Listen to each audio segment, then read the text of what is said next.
Hello po sa ating lahat, Team EDSI. So si Beyonce ay bigla na lamang po nakaramdam. Nakaramdam ng hiya nung ginawa po niya ito. At ika nga ni Eds, naku, proud ka pa nga sa ginawa mo dahil nga, no? Syempre, mas mainam na i-voice out natin kung ano yung totoong nararamdaman natin. Diba? At saka wala naman pong mawawala sa atin kung idadaan natin sa awitin yung bugso ng ating damdamin. Diba? No? So, sa mga music lover dyan, my God, relate na relate po ninyo ito. Kaya go lang po tayo mga ka-Team EDSI. Supportahan po natin sila. Huwag po natin skip ang kanilang ads. Para sa ganun nga po ay marami pa pong kababayan po natin ang kanilang matulungan at kanilang malingap. So, alam naman po natin kung gaano kahirap ang buhay ngayon. So, napakaswerte na po nila dahil andyan ang Team Kalingap na handang mag-sustain ng pangangailangan po nila. And syempre, ang mga sponsor, na handang gumabay, tumulong sa mga gasto. So, alam naman po natin, sa panahon ngayon, napakahirap po magpagawa ng bahay. Lalong-lalo na kung wala ka pong income, wala kang funds na malaki, diba? So, ano nga ba po yung ginawa ni Beyonce? So, panoorin po natin.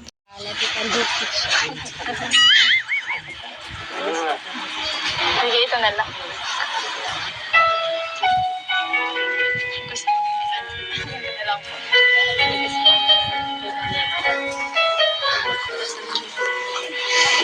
Sinakanta mo eh.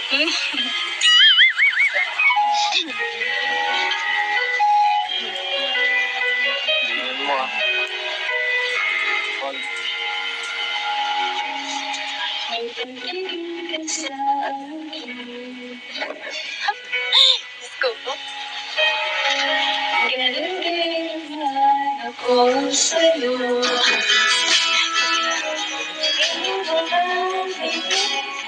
Naiyak.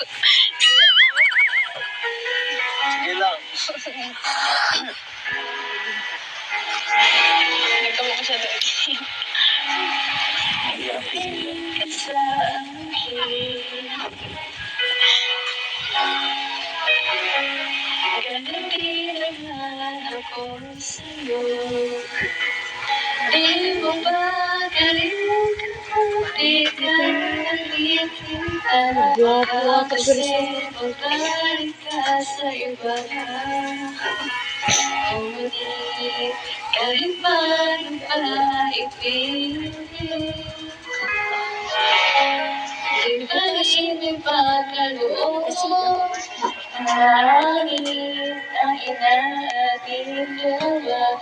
Di sana ay tayo na. Sana'y mag-ibig ka sa akin. Diyos ko pa. Naiyak ko man. Sige lang. Sabi na pag na pa nga niya ng kinanta mo eh. Ikaw naman. Hindi ko ito kabisa eh. Ikaw naman yung Sabi ng tao, hindi ko. alam mo ko lang. Ikaw rin yung kinanta mo. Kinanta mo rin. Ano ba yan? Idadaan na lang natin sa awitin yung nararamdaman natin. Napaka-cute po ni Beyonce. So, go lang Beyonce. Wala namang masama dyan, no? Imposible kung hindi mararamdaman niya ni Edo. Tila'y kinikilig nga din po itong si Ed habang kinakanta ni Beyonce.